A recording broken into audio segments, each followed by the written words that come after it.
Sergeant Hasner! It was Brown, walking like a drunk, coming toward him. Sir! Reform the regiment. We're going in. Hasner looked at the parade ground, at the gun emplacement for the 30-pounder, the crew dead. He actually felt regret at the sight of that.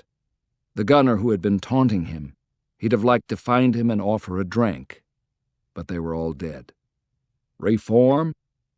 Yes, Hasner. We can't let the glory of the taking of Washington slip past us. We can't let Texas have this moment. Now reform the regiment. Sir, what regiment? Hasner asked woodenly. In front of Fort Stevens, 8:30 a.m.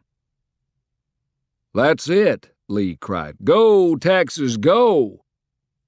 It was as if a vision was unfolding, a recurring dream that one forgets upon awakening, that yet hovers at the edge of memory throughout the day, only to return again in sleep.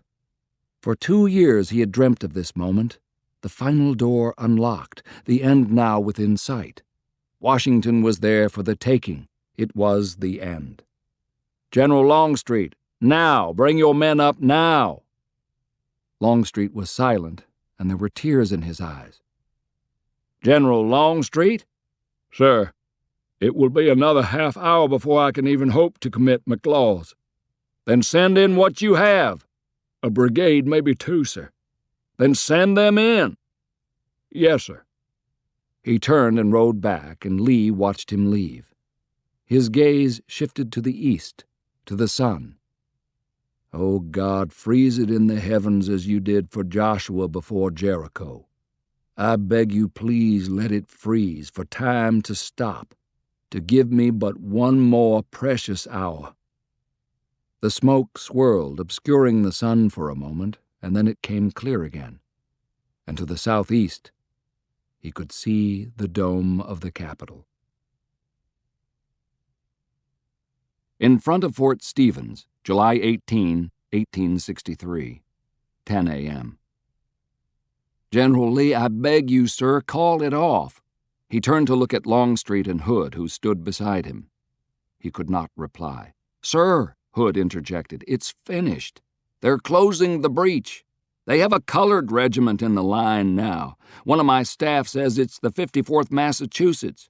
General Beauregard reported that same regiment as being in front of Charleston 2 weeks ago. It means, sir, that they have fresh troops, experienced troops in the city now. Can we not sweep them aside? Lee asked. And even as he spoke, he realized his own will was breaking. He was asking now for some final reassurance. Sir, Hood continued, my divisions are a shambles, one of them my own former command. If they cannot take it, no one can. General Longstreet? I agree with General Hood, sir. I'm sorry, sir, but that road in places, the mud is knee-deep. We just can't bring men up fast enough to exploit the breakthrough. What about somewhere else along the line? They must have stripped their defenses to the bone elsewhere. Sir, we have no infantry along the rest of the line. We don't have enough men as is, even if we do force our way into that city. Sir, we've lost 5, maybe 10,000 this day. We'll lose that much again, even more if we press it. He paused as if seeking a dramatic effect. Sir, we just might take the city by the end of the day if you press it. But the Army of Northern Virginia, our last hope, will be destroyed doing it.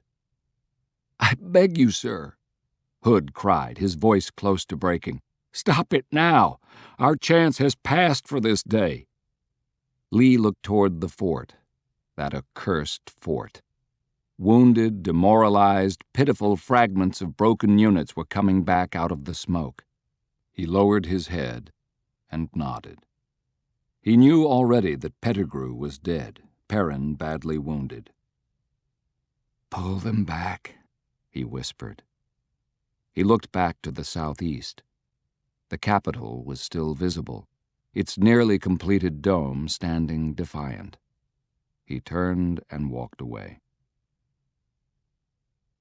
Harrisburg, Pennsylvania, July 19, 1863, 3:30 a.m.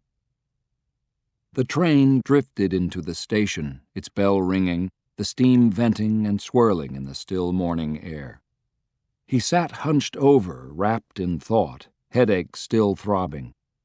At least the trip was finished. 800 pounding miles, the incessant click-click of the track a numbing repetition, every bump of the train as it lurched its way through the mountains of Pennsylvania resounding in his head like a cannon shot. Haupt, Washburn, and Parker were up, looking at him, and with a muffled groan he rose from his seat and went to the rear platform. A cloud of wood smoke washed around him as he stepped out.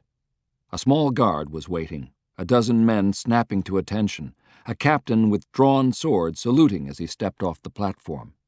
After more than 2 days on the train, his legs felt unsteady, the ground shifting and swaying beneath his feet. A wave of nausea hit, and he fought to keep it down. The last thing needed at this moment was to vomit in front of the men. "Welcome to Harrisburg, sir," the captain said, voice quavering a bit nervously. "Thank you, Captain." "Sir, General Couch sends his regards.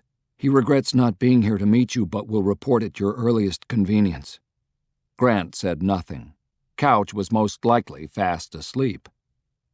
The captain reached into an oversized haversack dangling from his hip and drew out a sheaf of envelopes bound with a coarse string. "Sir, these letters are waiting for you." The captain handed them to Grant. "Any word from Washington?" Grant asked. "They beat off Lee's attack. It's all in there, sir." Grant took the package and looked around. "Sir, there's a desk in the yardmaster's office." Leading the way, the captain took him across a set of tracks, around a locomotive that was ticking like a tea kettle, with heat radiating from its boiler, and into a well-appointed clapboard-sided office. The obligatory pot of coffee was brewing on a small wood stove, and Parker immediately took down 4 tin cups from a shelf, filled them, and passed one to each of the travelers. Grant settled into a wood-backed chair, laid the package on the open roll-top desk, took out his whittling knife, and cut the package open. 20 or more letters and telegrams spilled out, and he opened the top one. He leaned back in the chair, and a thin trace of a smile creased his face. "What is it?" Washburn asked. "The captain's right. Lee failed to take Washington. It's a report from Stanton. Heavy assault on Fort Stevens this morning just before dawn. Estimate 8,000 to 10,000 casualties for the rebels. Our losses estimated at 4,000. Reinforcements from Charleston decisive. Enemy driven back out of our lines by midday." "Will they attack again?" Elihu asked. He shook his head. "I doubt it. Cut the estimate of their losses in half and it's still a devastating blow.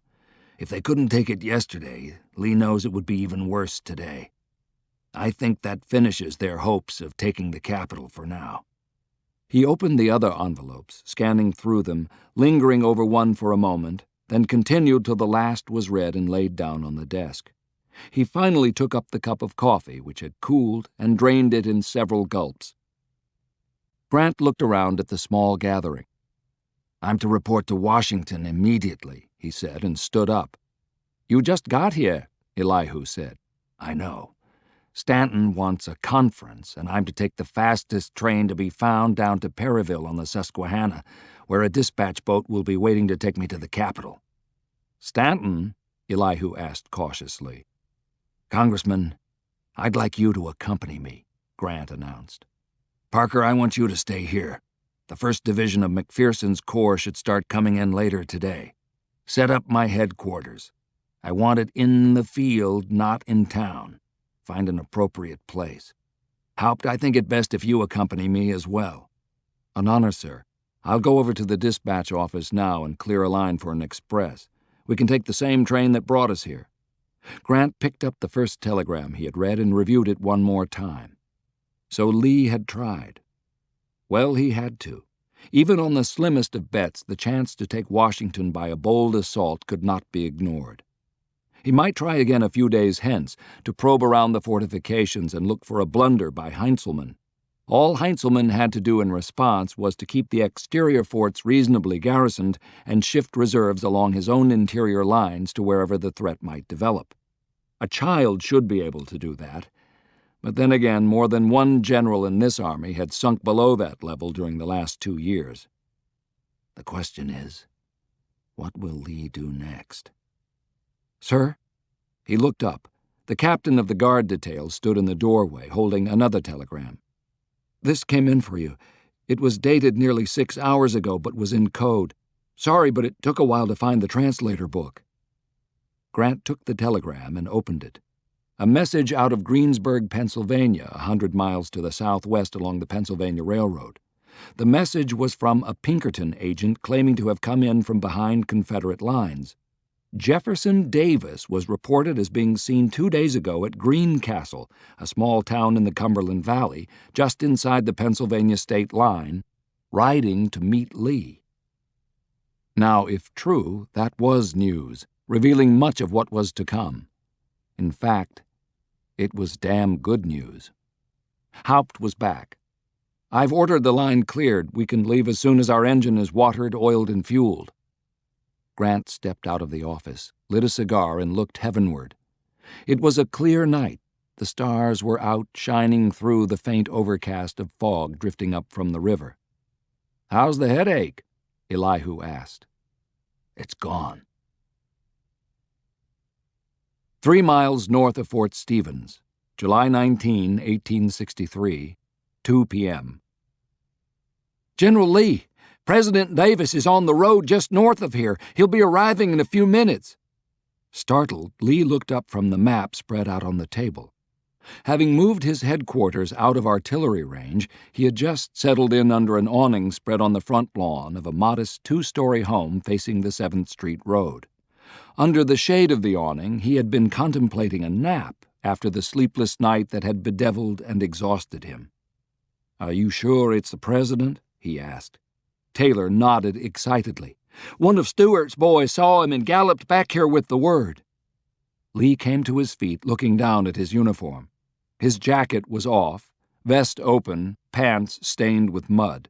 He felt clammy, sweat-soaked, realizing it had been a week or more since he had been out of these clothes. It was scorching hot out, and he dreaded having to get back into formal attire, but there was nothing else he could do. Taylor had already picked up his jacket and helped him get into it. He already felt confined, sweat breaking out. There was a flurry of activity up the road. On the low ridge a half-mile to the north, men were on their feet, a distant cheer echoing. It had to be Davis. Nothing else could stir the men on this day of rest, of disappointment, and heat. There was a momentary flash of frustration, even anger. There had been no notification that the president was so close, just a vague message after Union Mills that he would come north at his earliest convenience to inspect the troops and discuss future plans. It was obvious now that this visit by Davis was in anticipation of the news that Washington had already been seized or was about to fall. Still, there should have been more formal notification so that he and his men could prepare. "Taylor, get some sort of formal guard out there. Also send messages to Generals Longstreet, Hood, and Stewart that the president is here, and I expect them to report in as soon as possible." Taylor, obviously a bit flustered for once, saluted and ran off, shouting orders. The headquarters company, Virginian cavalrymen, were already forming up, the rumor of the president's arrival having swept the camp. There wasn't time to saddle and mount, so the men simply formed up by the road, brushing off each other's uniforms as they waited. A troop of cavalry were coming down the road, riding at a swift trot. Their uniforms of dark gray jackets and light gray trousers were stained and muddied from the long ride. The escort reined in, Taylor down on the road to greet them. Salutes were exchanged.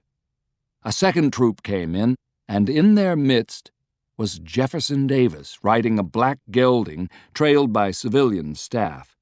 To Lee's surprise, Judah Benjamin was with them, the Secretary of State for the Confederacy. The group reined in. There was a flourish of salutes from the escorts, men racing up to hold the reins as the civilians dismounted.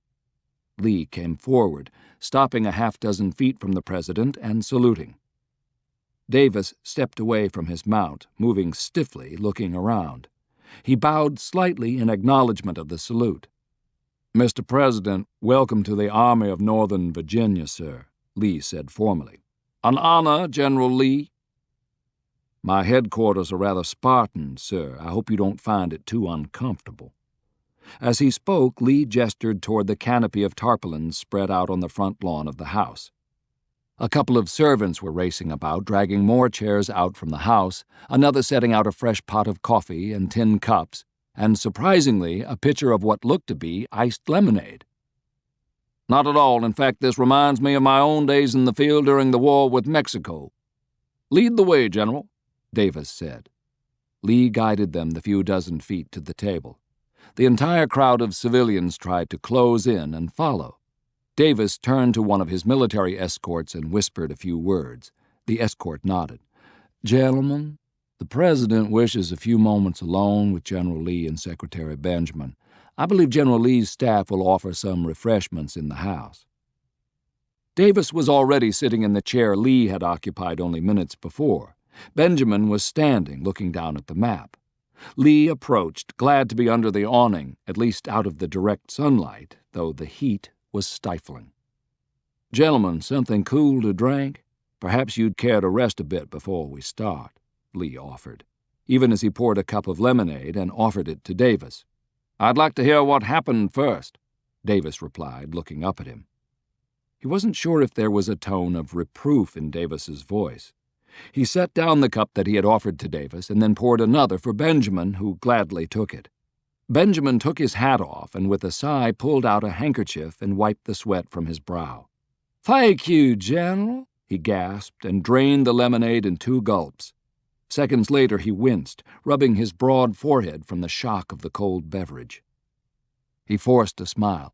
"Foolish of me. Should always take it slow," he said, and then unbuttoned his jacket, removed it, and placed it over a chair. His shirt was plastered to his body with sweat, and as a soft breeze wafted by, he actually sighed with delight. "General, make yourself comfortable, sir," Judah said.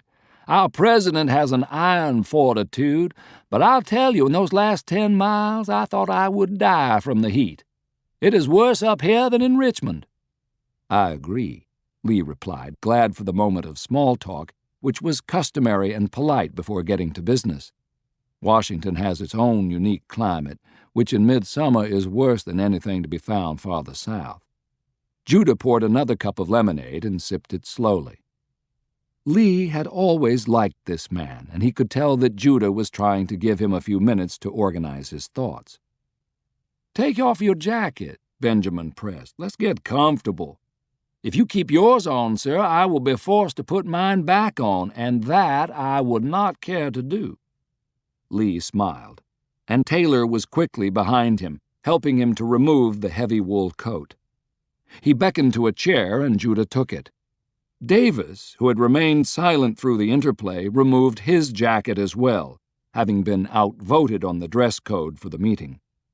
"We rode past General Longstreet's headquarters about 3 miles north of here," Davis said, his voice quiet, even-toned. "General Longstreet was not there, but his staff told me that yesterday our army was repulsed in front of Washington with heavy casualties." "Yes, that's true," Lee replied. "What happened?" Lee gave him a brief review of the action. He spared the details of Hood's failure to properly coordinate the attack. He knew Hood was a favorite of the president, and besides, it would be unfair to lay blame. Finished, Lee sat back in his chair. "Can you renew the assault?" Davis asked. "I would prefer not to, sir.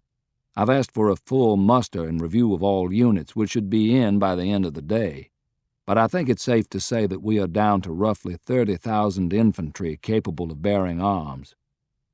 Davis looked over at Benjamin, blew out noisily, and sat back in his chair. "I came north, General Lee, under the assumption that by the time I arrived, you would be into Washington and that our Secretary of State here would be discussing terms of peace with the Yankees and opening negotiations with the various embassies of Europe.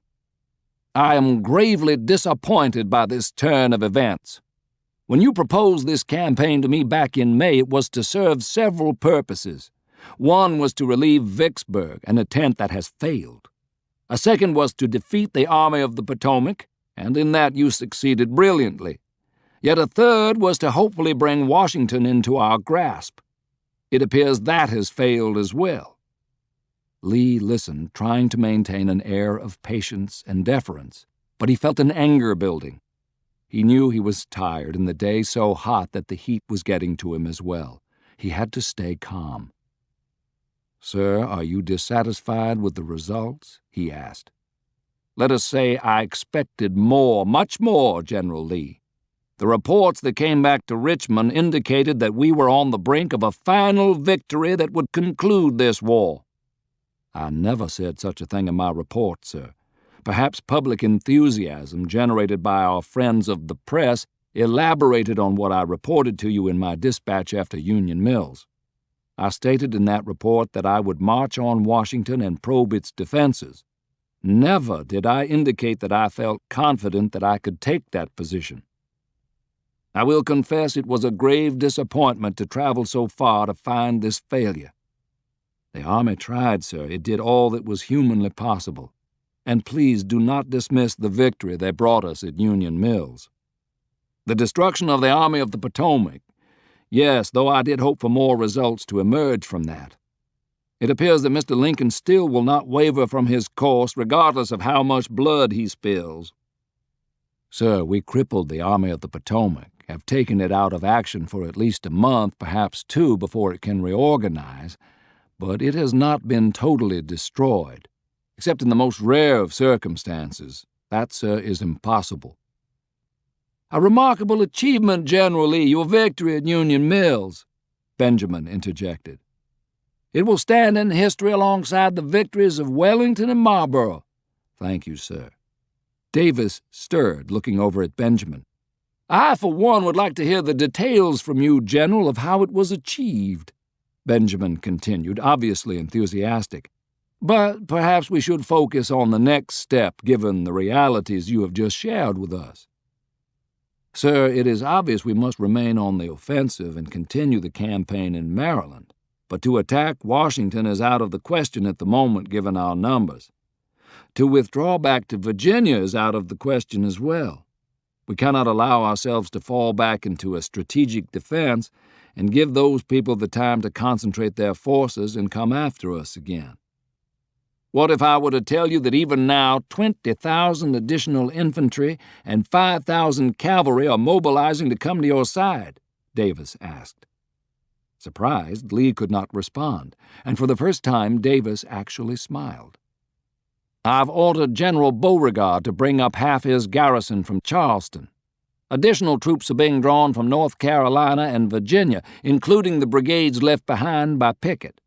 Governor Vance has pledged 10,000 men, including the releasing of significant logistical support. They should be here within a fortnight. I am strongly suggesting that Beauregard be given a corps command in your army." A fortnight? 2 more weeks? Even now the Union was moving tens of thousands of men in a matter of days. In one sense it gave him renewed hope. If the reinforcements arrived in time and proved to be of sufficient caliber to stand in the line against veteran Union troops, he would actually be tempted to try a second assault on Washington. There was no sense in playing that game at this moment. War is not won on ifs. He had to focus on the here and now. "So your intentions, General Lee?" Davis pressed. "We must maintain our presence in Maryland if for no other reason than logistical ones. The supplies here are rich, and the movement of the center of operations out of Virginia will give our farms time to bring in their harvests unmolested." Davis nodded, and Lee knew that his answer had been a weak one. "Baltimore, General Lee, are you considering that?" Lee did not reply for a moment. Yes, he had been considering moving on that city. It was to be the main focus of his conversation this evening with his staff and generals. He had hoped not to bring this conversation on prematurely with the President without careful analysis, but it was obvious that he could not avoid it. "Yes, Mr. President, we were to discuss Baltimore as an option this evening." Davis cleared his throat and nodded significantly toward Benjamin, who was watching the exchange with his usual soft, genial smile. "The President and I did discuss this eventuality as we rode north," Benjamin announced. "I will say that I, for one, was not optimistic that Washington would fall easily into our hands, Its fortifications may be the most formidable in the world. However, Baltimore does not have that kind of protection." Lee wanted to offer his thanks for that comment, but remained silent, pouring another cup of lemonade and sipping from it while Judah talked. "Though Washington is out of the question at the moment, I believe that Baltimore is a viable target, the taking of it perhaps ultimately achieving certain political goals at a fraction of the cost in men." "I'm intrigued, sir," Lee replied. He had always liked Benjamin, angered at the low anti-Semitic prejudices that far too many had demonstrated against this brilliant man. He was Davis's silent partner, constantly at his side, and though Lee would never admit it even to his most intimate of friends, if there were any really useful intellectual concepts or decisions put forth and then acted on, it was most certainly Benjamin who was behind them. For that reason alone, Lee was now more than glad to hear what this man had to say. "I think we should look at Baltimore for several reasons," Benjamin continued, voice pitched low as if sharing a deep personal secret. "The political considerations first. On an internal level, meaning within this state, the taking of Baltimore and with it a side action that took Annapolis would give us a legitimate stance to declare a state convention and in short order establish a state government that would vote for admission into the Confederacy. Our base of support in Maryland is in the eastern region anyhow. Our presence last year in western Maryland aroused no support or even a remote opportunity to call for such a convention, as we then occupied the region that is in fact strongly Union in sentiment. Bringing Maryland into the fold would be a major coup, gentlemen, a crowning laurel for the Army of Northern Virginia, which of course will now be seen as liberators who have come to free their Southern brothers from the tyranny of Lincoln. It would be a political sensation." He continued to smile, and Lee found himself nodding in agreement. Yes, it would provide an immediate justification for this campaign and for the great victory won on the soil of Maryland. It would also present a major political and, dare I say to you, General Lee, military setback as well for the Union. If Baltimore is taken, Washington will continue to be in isolation and threatened. The amount of supplies to be seized would be significant as well, undoubtedly enough to easily maintain our army for the remainder of the campaign. And I should add, the industrial resources of Baltimore are almost beyond counting. Rolling mills, shipyards, iron mills, boiler works, foundries, all these resources can be brought into our efforts." Lee nodded, but felt he now had to raise a point. "I've considered that very point, sir," Lee replied. "But the question would be how to move those resources south. We don't hold the railroads, and even if we did take a section of the Baltimore and Ohio and repair it, there is still no direct link back to our own lines. They would be useless to us in Baltimore, at least in the immediate future. If we hold Baltimore," Davis interjected, "and when we reach an armistice, Baltimore and with it Maryland become part of the Confederacy, it will be invaluable to us. It will mean our hold on the Chesapeake is secure. We will have a major port and industrial base and the wherewithal to defend ourselves in the future if the Yankees should ever contemplate a second war against us." A second war? That was too far in the future for Lee to even try to contemplate.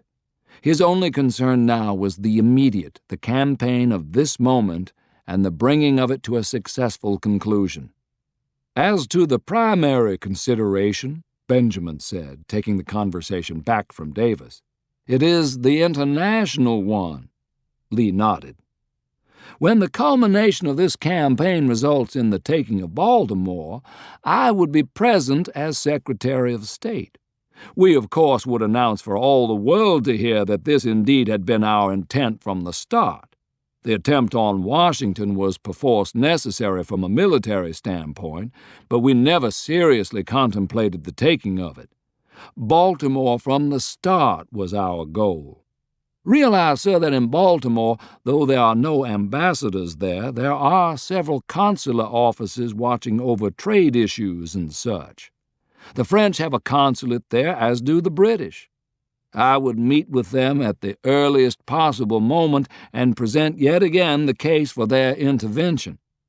By international law, the federal government cannot hinder their open communications with their governments. I can promise you that within 3 weeks after Baltimore is in our hands, lengthy dispatches from the President and myself will be in Paris and London. Couple that with the news of Union Mills, and the transfer of Maryland to the Southern cause will present an image of inevitable Confederate success to European statesmen.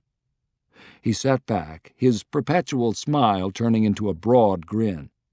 Sir, I think we would then stand a reasonable chance of recognition, at least by France.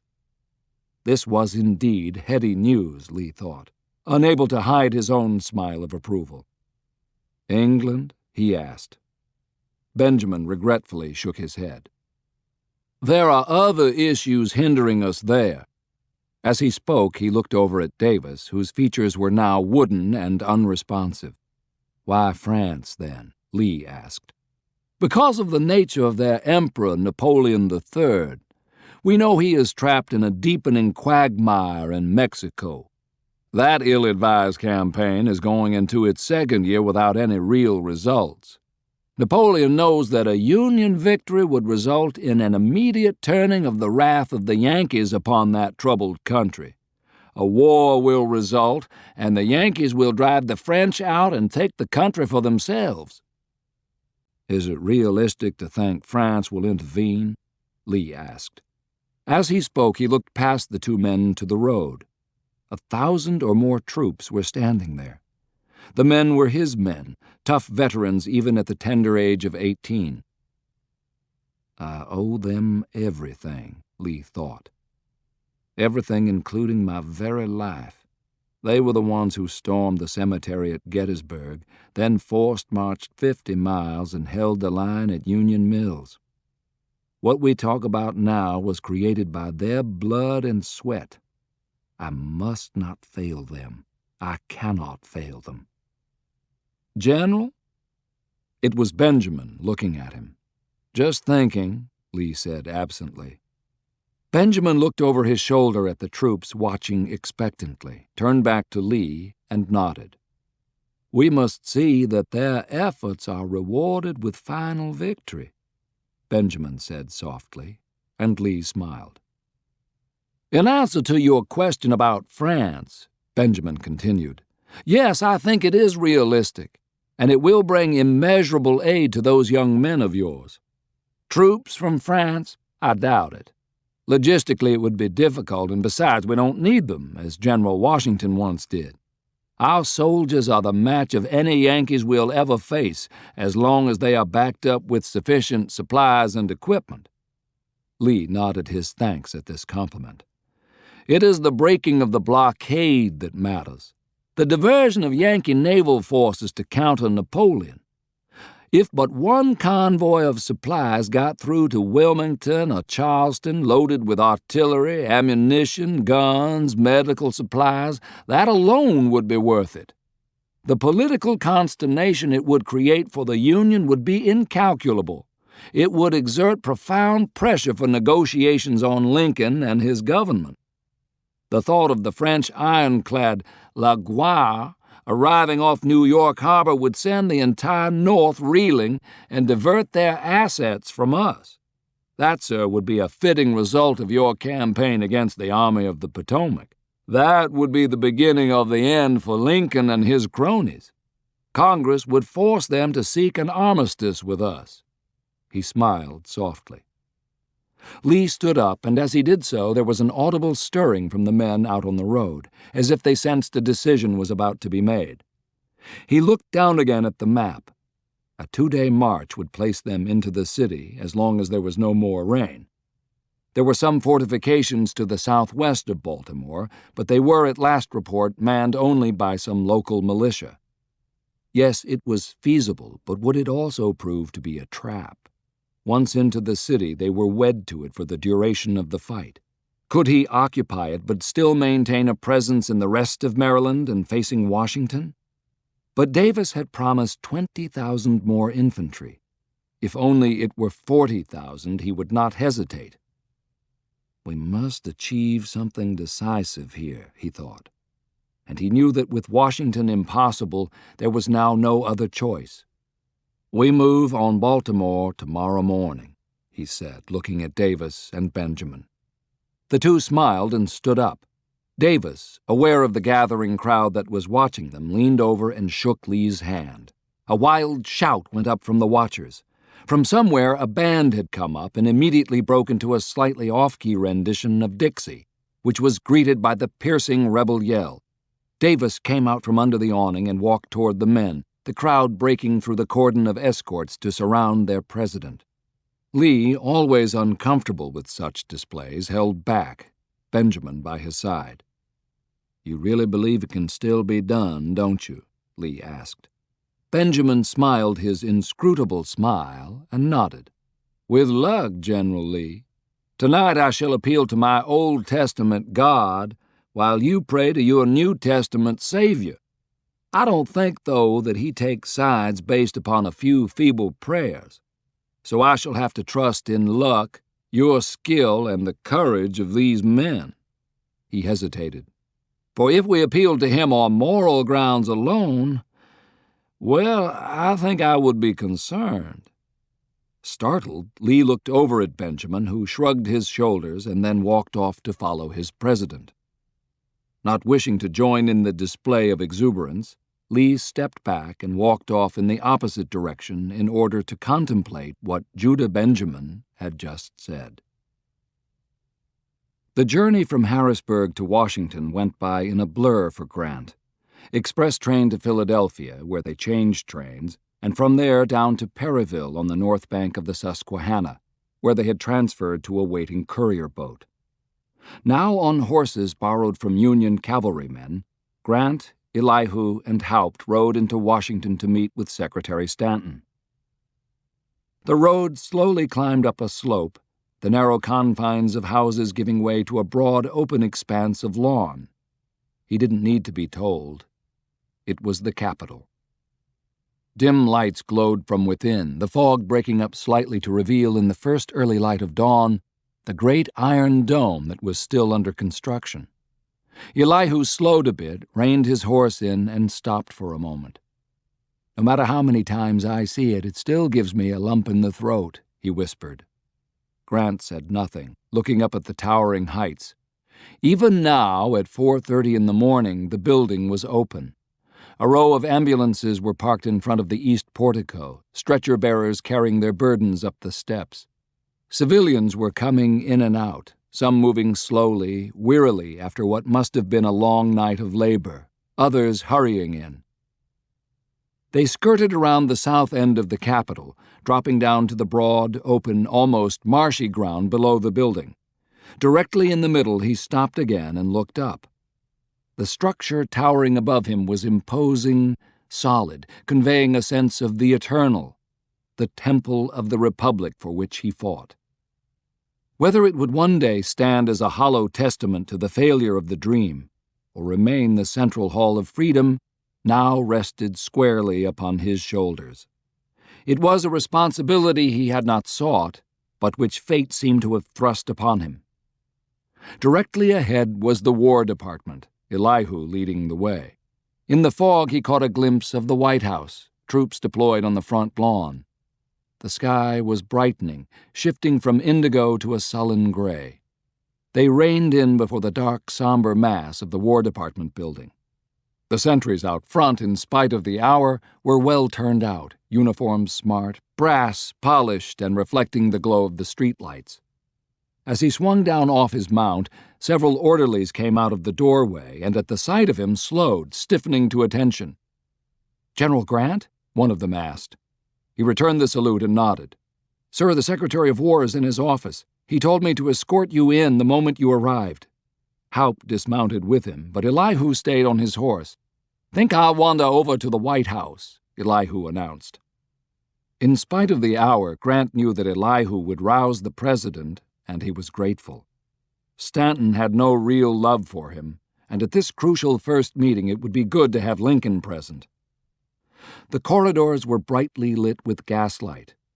The floor beneath his feet sticky with tobacco juice, cluttered with scraps of paper, and even what appeared to be splotches of blood. They went up the stairs, turned down another corridor, the air a bit stuffy and damp, and without fanfare were ushered into the outer office of the Secretary of War. A well-dressed colonel sitting behind a desk stood up as Grant and Haupt came in.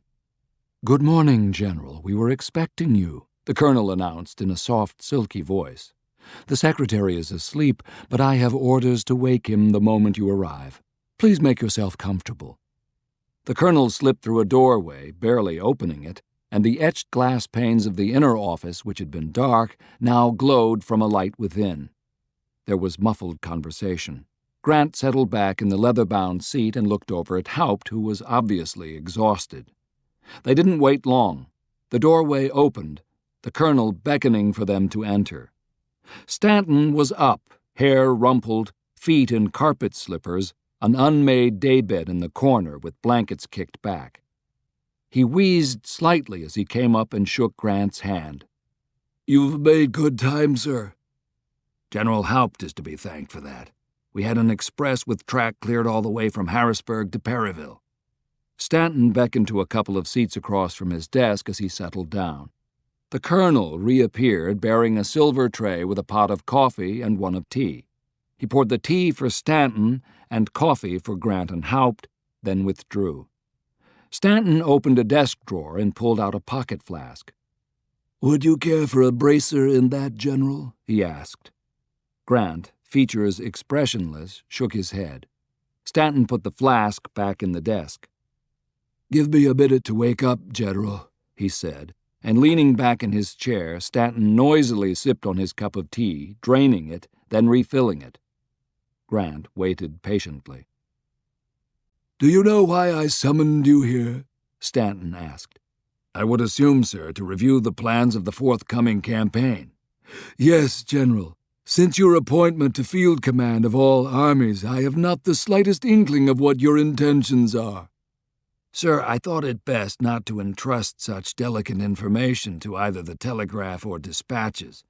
I was going to prepare a full report for you once I was in Harrisburg." "Why Harrisburg?" "Sir, I plan to make that the base of my operations." Stanton coughed again and then poured another cup of tea. "You did not get my approval for making that your headquarters." "I know that, sir." Haupt stirred uncomfortably by Grant's side, and Stanton looked over at him. "What is it, Haupt?" "Sir, Harrisburg is an ideal location to constitute a new field army. Its rail connections are some of the best in the North. It offers easy access not only to upstate New York and New England, but to the Midwest as well. We will have to run literally thousands of trains in the next month in order to create this force, and I suggested Harrisburg almost immediately as the place to marshal. Besides, though not a field commander, I think it evident that by organizing at Harrisburg, we maintain a potent position to strike into the rear of Lee's lines of communication, thus ultimately forcing him to battle." "Thank you for that analysis, Haupt. But there is another consideration that carries far more weight, and that is the political consideration of maintaining Washington no matter what the cost." "Mr. Secretary," Grant interjected, glad that Haupt had offered a moment's diversion with a very pointed and cogent argument, "I think it is fair to state that Washington is secure now." "Are you certain, General Grant? We've had reports that a massive Confederate column, maybe upwards of 50,000 strong, is already marshalling in Richmond. Advance elements even now are moving into the Shenandoah Valley, coming up to reinforce Lee or to act as an independent striking force." "And who commands this?" "Our agents report it is Beauregard." Grant said nothing. He had faced Beauregard once before, at Shiloh, and did not hold him in the high regard that others did. "I would think they are destined to merge with Lee's forces," he finally offered in reply. "Whether with Lee or not, such a force could very well tip the scale and take the capital." "I would not place this new force in the same caliber as the Army of Northern Virginia." They are scraping the bottom of the barrel. Chances are many of the units are state militias, about as useful as our 90-day regiments. It could take them weeks, a month or more, before their numbers will even be noticed. Sir, Haupt said, pressing back into the conversation, the Confederate railroad system is a shambles. Several different gauges on their lines hinder any transfers when moving long distances. They have to stop and transfer men and equipment between trains every time they encounter a new gauge. Last winter, when the Army of Northern Virginia was encamped in front of Fredericksburg, they could barely move half a dozen supply trains a day, forcing Lee to scatter his forces across hundreds of square miles for forage. The task of moving that number of men north, if that is indeed the number, will strain them to the breaking point. The number is valid, Stanton snapped. As reported by whom? Grant asked. I've sent Pinkerton agents into Virginia. Again, Grant did not reply. Some of the agents were good. Obviously, the one who had sent the message to him about Davis was doing his job. But most of them were amateurs when it came to doing field reconnaissance. It was similar reports early in 1862 claiming the rebels had 200,000 in front of Richmond that had crippled McClellan. In his own mind, he cut the numbers in half. At most, Lee would get 25,000. I think, General Grant, that you should stay in Washington, establish your headquarters here, and make this your main base of operations. Sickles, up on the banks of the Susquehanna, is even now reorganizing the Army of the Potomac. Between your force and his, Lee can be trapped. Sickles? Dan Sickles? Yes, Dan Sickles. I signed the order this afternoon promoting him to command of the Army of the Potomac. He felt his face flush at this news. Sir, as commander of all forces in the field, I feel I should have been consulted on this. General Grant, you've been incommunicado ever since this debacle unfolded. I was forced to act, and act I did. Before I could countermand it, Grant thought. Why General Sickles? He finally asked. I don't like him any more than you do, Grant, Stanton replied. But he has powerful friends in Congress. We need the continued support of the Democratic Party, and he is firmly in their camp, and now their hero of the hour. His after-action report for Gettysburg and for Union Mills has been printed up and circulated. Even the newspapers have it. I've yet to see this report. Who was it forwarded to? Grant asked. It came straight to me. With Meade dead, he had the excuse to bypass proper channels. Copies were leaked as well. I do have to admit that the man had a point about Gettysburg. If Meade had allowed him to go forward on July 2nd, he would have plowed straight into Lee's flanking march and perhaps destroyed it. He argued as well that if he had been allowed to march to the support of 5th Corps in front of Taneytown, rather than ordered to proceed to Union Mills, he could have turned Lee's left flank and forced the rebels to withdraw. It's causing an uproar. He was scheduled to appear before the Committee on the Conduct of the War to testify. But if he was appointed to command of the Army of the Potomac, that hearing would be canceled? Haupt asked. That ploy was something he had never considered, and Grant shook his head. Yet again, the political maneuverings. Command in the East was clearly much more political and complex than command in the West. Distance from Washington might have been a bigger advantage than he had thought. Yes, something like that. He won't have time to testify now. Besides, he suppressed the rebellion in New York City, and even the Republican papers are hailing him as the savior of the city. You are stuck with him, Grant, Stanton said. But nevertheless he will still answer to my orders, Grant said softly. In proper coordination with this office, Stanton replied. Even though Grant's thinking rarely turned to outright guile, he could see that Stanton was trying to outmaneuver and box him in. He wondered if perhaps his old foe, Halleck, licking the wounds of public humiliation at his dismissal from Supreme Command, was even now lurking in a room down the hallway, waiting to rush in once this meeting was over. The doorway opened, and he almost cried out with relief. Elihu was there with President Lincoln behind him. Obviously a bit flustered, Stanton stood up as Lincoln came in. His features were pale, eyes deep-set with exhaustion, black coat rumpled as if he had been sleeping in it, trousers stained with mud. "Mr. President, General Grant and I were just discussing the forthcoming campaign." "Yes, I can well imagine," Lincoln said. He looked over at Grant, and a genuine smile wrinkled his face. "General, so good to see you," and he extended his hand. His contacts with Lincoln up to this moment had been only remote.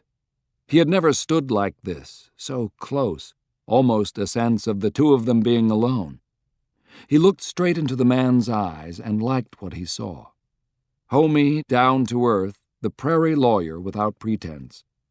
The handshake was firm, strong, with a touch of an affectionate squeeze just before he let go. Lincoln went to the window and looked out. Dawn was breaking, wisps of fog curling up, the sky overhead visible now with streaks of pink and light blue. "A long night, gentlemen," Lincoln said, and then turned back. "But hopefully a better day now. General Grant, I'm delighted to see you at last." "I'm honored to be here, sir." "Mr. President, I was just discussing with General Grant our wish that he establish his headquarters and operational base here in Washington. It will serve to defend our capital, but also has a logic in terms of logistics with our superior water transport moving the men and equipment he might desire." "And General Grant, your opinion on this? I should add that though the Secretary speaks in the plural with his statement as to our wishes, I will admit to not having discussed this with him yet at length." Stanton bristled slightly, and Grant saw the interplay between the two, and the opening Lincoln was providing him. "Sir, I think Harrisburg is the better choice." "Enlighten me." He presented his argument in a concise, clear manner, both in terms of the plan he was formulating and the logistic issues which Haupt weighed in on. Concluding his presentation, which took no more than 5 minutes, he fell silent. "I think, sir, that establishing the base in Harrisburg would be redundant," Stanton replied sharply. "We already have Sickles north of the Susquehanna. It would divert from him resources and rolling stock needed for his own efforts." "I thought all efforts were for the same goal," Lincoln said softly, looking back out the window.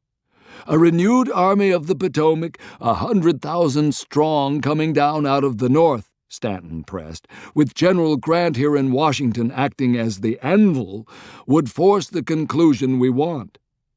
Lincoln looked back at Grant. "Your reply to that?" 100,000 for the Army of the Potomac?" Grant asked. "They are the army of this theater, sir," Stanton replied. "And have lost," Grant said quietly without condemnation, just a simple statement of fact. "Are you saying they should be disbanded?" Stanton asked heatedly. "No, sir. They have a role, which I've already mentioned just now to the President. But 100,000 strong?" "You disagree with the number?" Lincoln asked. "Sir, you've appointed me Commander-in-Chief of all forces in the field. To do that task, I must be in command and in the field, not trapped in a besieged garrison. Washington will hold just fine for the moment. If another crisis appears, I can quickly shift men here as needed. But if I stay here, I will be cut off, only able to communicate with all the other field commands by a tenuous line of courier boats racing from here up to Perryville and back. The delay will be crippling in and of itself, and will render me ineffective in my post." "You answered to the War Department, General Grant," Stanton said heatedly. "General Halleck found it workable to run things from Washington. If you do not like that arrangement, sir—" And his voice trailed off as Lincoln held up his hand for silence. No one spoke as Lincoln stood back up and walked to the window. He gazed out for a moment. Grant looked straight at Stanton, who was obviously angry, breathing hard, each breath a labored struggle. Lincoln finally turned. "General Grant, I give you full discretion." Stanton shifted, looking over at Lincoln, about to protest. Mr. Secretary, you've done an admirable job these last 2 weeks." Grant could detect a certain strain in Lincoln's voice. He knew of the controversy that had blown up about the contradictory orders sent by Stanton and Halleck to Meade, after Lincoln had ordered Meade not to risk his forces recklessly in an attempt to re-establish contact with Washington. He could see that there was a complex battle now brewing between these two men, and his own position was a major piece in that fight. The secretary, flustered, was unable to respond. "Good then. That's settled. Gentlemen, I've been up all night and would like to find some sort of breakfast, so if you will excuse me." The group stood up as Lincoln headed to the door. He stopped and looked back. "Grant, would you care to join me?" he asked. "Mr. President, I have numerous details to go over with the general," Stanton protested. "I think General Haupt could be of more assistance to you at the moment. Don't worry. I'll have our commander here back to you later today." Without waiting for a reply, Lincoln was out the door. Elihu beckoned for Grant to follow. Lincoln waited in the hallway as the door closed behind Grant. Not a word was spoken as they went back down the stairs. The corridor was packed, word having raced through the building that the President and Grant were in with Stanton. Men snapped to attention, saluting, Lincoln smiling, shaking a few hands until they were out in the street. Lincoln set off at a brisk pace, crossing the street, heading back to the White House, a mounted guard detail forming a circle around them, but moving at a discreet distance, allowing the three to talk without being heard. "Well, that was interesting," Elihu offered. "Stanton wanted to chain you to that building," Lincoln said, shaking his head. "He wanted you where he could watch you and control you. You would think that we all would have learned by now." "I smell Halleck in this," Elihu replied angrily. "All of them are jealous," Lincoln said, shaking his head. "Grant, I'm afraid there are some here who are not pleased by your promotion. I'm sorry if that is the case." "Don't be. It's not a time to be sorry about stepping on toes, especially big toes sticking out from under the safety of their desks." "Yes, sir." "I think I'm going to like working with you, Grant," Lincoln replied. "You're from the West, as I am. We see things differently. None of this flummery and posturing. I'm sick to death of it, while good boys are dying. Why everyone needs so dang much gold braid to play dress-up for what is, after all, the business of killing is beyond me." Grant spared a glance down at his own soiled tunic and trousers. He had been a bit embarrassed while riding through the city. He was glad now his dress uniform had been left behind. "Smoke if you feel like it, Grant. I know it bothers our poor secretary with his lung sickness, but it's fine by me. When we meet Mrs. Lincoln, however, I'll ask you to refrain." "Yes, sir." He reached into his breast pocket, pulled out the last of his cigars, and paused for a second to strike a match on the side of his boot. He puffed it to life and nodded his thanks. The last wisps of morning fog were breaking up, the sun hot and low on the eastern horizon casting long shadows. They approached the front entrance to the White House. The troops who were camped on the ground were getting rousted out, the word of who was approaching obviously having raced ahead. Orders were shouted, men falling into ranks, forming twin lines across the front lawn and snapping to attention. Lincoln stopped and put a hand on Grant's shoulder, causing him to turn. "A few comments and questions before we go in," Lincoln said softly. "Anything, sir." "You are to be in sole command, General. We have lacked that for too long. To be frank, I felt that General McClellan saw the armies as nothing more than his personal escort. I made mistakes as well then.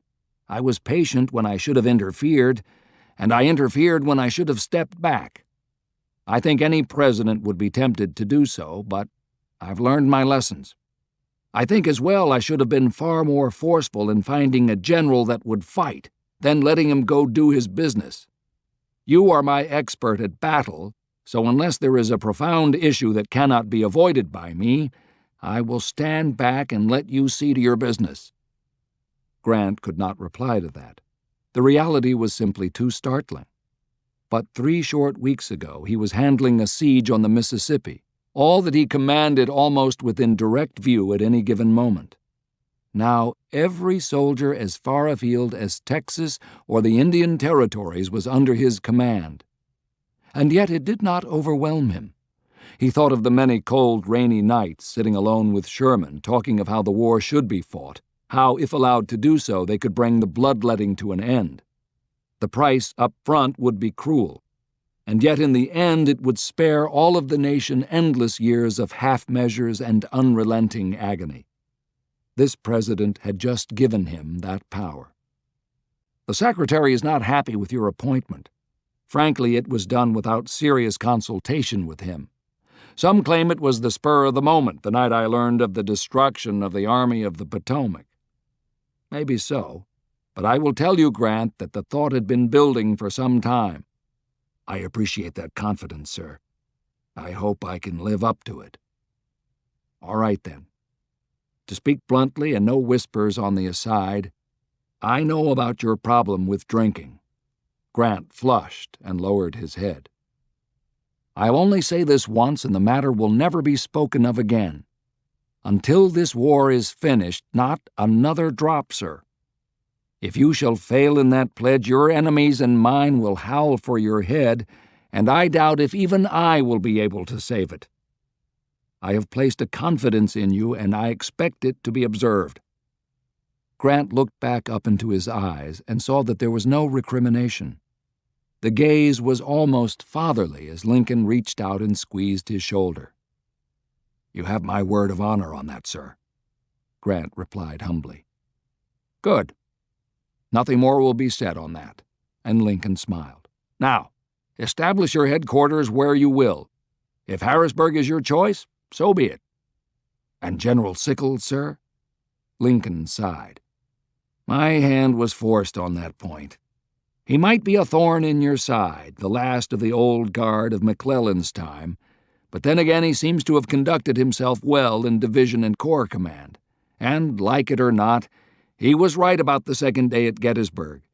If he had been allowed to advance, the same request he had made at Chancellorsville, all might be different now." Lincoln smiled. "Perhaps we would not even be meeting like this if he had been listened to. Some philosophers muse on the idea that history can take many paths, and perhaps that is true. It might very well have been the case at Gettysburg. So General Sickles now has his chance, but he is to answer to you." "And if I find it necessary to relieve him?" Lincoln sighed and looked away. "Grant, you are the supreme military commander, but in this one case, I will have to ask for your forbearance. Can I ask you to trust me on this score? The ramifications would, unfortunately, go far beyond the military issues and affect our entire war effort. I hope you understand." He could not refuse the request as Lincoln had just made it, as if he was a neighbor asking for a favor. "Yes, sir. Whatever you wish." "Fine, then. Are you hungry?" Grant smiled and nodded his head. "Yes, sir. To tell the truth, I'm starving." "We have an excellent cook. Perhaps some flapjacks with maple syrup, a good slice of fried ham, and some coffee." "I'd be delighted." "Good, then. Elihu, I know you're looking for a meal as well at taxpayers' expense." "Thank you, Mr. President." Lincoln started to lead the way again, but then stopped, and it seemed as if a visible weight had suddenly come back down upon his shoulders. He looked back at Grant, eyes again dark, careworn. "May I ask a question, General Grant?" "Yes, sir, anything." "Can we win? Can we end this madness before it destroys us all, North and South?" The intensity of the question, the look in Lincoln's eyes struck him. Rarely given to sentiment, he found his own voice choking for a moment, and he was unable to speak. It was as if a mystical bond was at that moment forged between them, as if in whatever way possible he had to lift some of the infinite burden off this man's shoulders. And even as that thought formed, he felt the weight, the awesome responsibility of knowing that the Republic, its very survival, its fate over the next 100 years, rested on him as well. He slowly nodded his head, looking straight into Lincoln's eyes. "Yes, sir. We can win." Port Deposit, Maryland, July 20, 1863, 6:45 p.m. The train glided into the station, bell ringing and whistle shrieking. A full brigade, his old Excelsior, was drawn up along the siding to greet him. Though standing at attention, the men let out a tumultuous roar of approval as he stepped out onto the back platform, eyes sparkling with delight. General Dan Sickles had returned to his beloved Army of the Potomac. Outskirts of Baltimore, July 21, 1863, 4 p.m. "General Lee, I think we should hold back here for the moment," Walter Taylor announced, coming up to the general's side. Reluctantly, Lee found he had to agree. They were into the edge of the city, a district of neatly built homes. He did not recognize the neighborhood. It must have been built after his tenure supervising the building of fortifications for the defense of Baltimore. So ironic that the very defenses he helped to build and upgrade were now the object of his attack. If the fortifications were properly garrisoned, he knew there would be a formidable battle ahead. So far, however, his hope that the outnumbered second-rate garrison would take flight seemed to be coming to pass. He always had a fondness for this town, Southern in so many ways, but also bustling, sophisticated with orchestras, theaters, a place of culture. It had been a comfortable posting. He did not recognize any of it now. Crowds were out in the street and panic was in the air. McLaw's men had stormed up and over the outer perimeter of fortifications with ease. Barely a shot was fired. The men were exuberant, for the works were indeed extensive, though nowhere near as well designed as Washington's, and to the last instant there had been fear that somehow it was a trap, that the guns, visible in their emplacements, would suddenly open up, turning an easy advance into a shambles. The only Yankees to be found were drunks and a few sick and injured who had been abandoned by their terrified retreating comrades. There had been a few shots from houses at the edge of town, the advance line of skirmishers rushing in, the shooters bursting out of the homes, casting aside their rifles and running for their lives. But as they got a few more blocks into the city, the mood turned darker. Several houses were burning, no one bothering to try and put the flames out, the owners standing outside, shocked, one shouting to the passing troops that the damn loyal Leaguers were burning the town. A half-block farther on, another victim hysterically screaming imprecations at the soldiers and at all goddamn rebels. An occasional report of a rifle or pistol echoed ahead. Walter and his guard detail looked around nervously. Though Lee hated to put a special distinction unto himself, he felt the need for it now. He had no hesitation about riding into the storm of battle. There were times that he sought the challenge or knew that his duty required it. But to be gunned down by a hidden assassin lurking in a darkened window struck him as obscene, and inwardly he had to admit that it did frighten him a bit. Somehow he still clung to the notion that battle should be fought in open fields and woods. There it was pure, no innocents caught in the middle, and the only ones present, men who had volunteered to be there, and who in general fought with honor. To die at the hands of a drunken assailant was not a worthy death. He reined in and waited, his guards with pistols and carbines raised, forming a tight circle. Down the middle of the street, a regiment from Pickett's division came by on the double, Virginia state flag at the fore. "Your orders, Colonel?" Lee shouted as the regiment came abreast of him. Startled, the colonel looked up, saw Lee, stepped from the front of the column, and saluted with a flourish. "We're leading Armistead's brigade, sir. Our orders are to occupy Federal Hill." "Carry on." The men cheered as they passed, more regiments coming around a bend in the road behind them. Their enthusiasm was overflowing, the men yelling, cheering, drummers struggling to keep up while at the same time beating out the pace.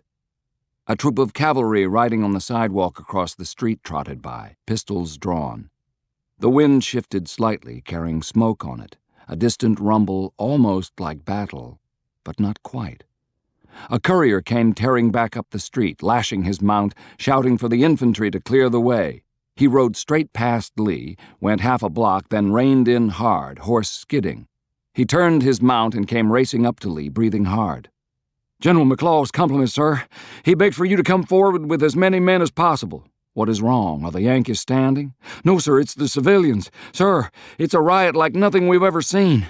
I'm supposed to find General Longstreet and report this, sir." "How bad is the riot?" "Sir, I've never seen anything like it. Whole blocks are burning. There's people hanging from trees. They're fighting so hard neither side will stop." "Our men?" "They're trying to stop it now, sir, but we're getting hurt some. General McLaws got hit by a rock and is down." A thundering explosion suddenly washed over them.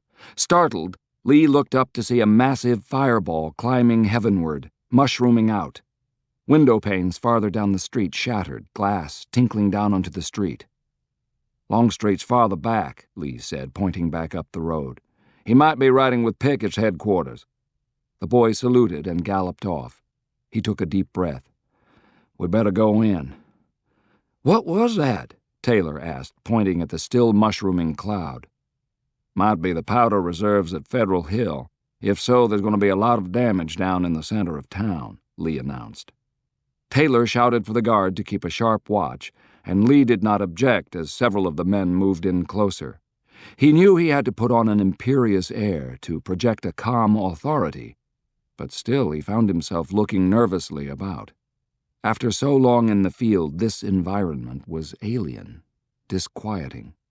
Crowds were out at every street corner, some cheering the passing troops, others standing by, sullen and quiet. Confederate flags appeared at some windows and porches. A lone, defiant girl stood in her doorway, holding a Federal flag up in her hands, weeping. Moved by her bravery, he saluted, then told Taylor to detail off a soldier to gently take the girl inside for her own safety, but offering his compliments as well. They turned the corner in the road leading down to Federal Hill, and he reined in again. The scene was apocalyptic, something from the Bible. Fire was soaring up from the center of the old fort. Buildings beyond the fort shattered in flames. But what he saw at the next street corner truly sickened him. A body was dangling from a tree, another lying in the gutter.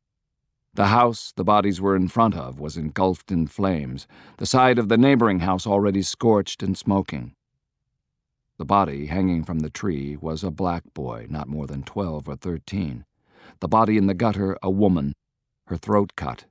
Blood spilled out in a dark, ugly pool. Sickened, Lee looked over at Taylor. "Damn it!" he shouted. "This will not be tolerated!" The use of even a mild profanity startled Taylor, who, ashen-faced, stiffened in the saddle. "I want the provost guard in this town enforced now. This will not be tolerated. I want that boy cut down. His family and that of the woman to be found, our condolences offered, and funerals paid for. I want someone to find out what happened here." Angrily, he turned Traveler away. His fear of the moment before gone, he pressed farther into the city. Even as Pickett's regiment stormed along the street beside him, he caught glimpses of side streets and alleyways. Some were empty, others lined with nervous groups of civilians watching. And then the next one would reveal a raging battle, mobs swaying back and forth, storefronts being broken into, looted, crowds fighting with each other, bricks flying, rifle shots echoing. The column of infantry suddenly stopped, half a dozen blocks from the center of town. The men who were now stalled, leaning over, panting hard, looking around nervously, not sure of what should be done next.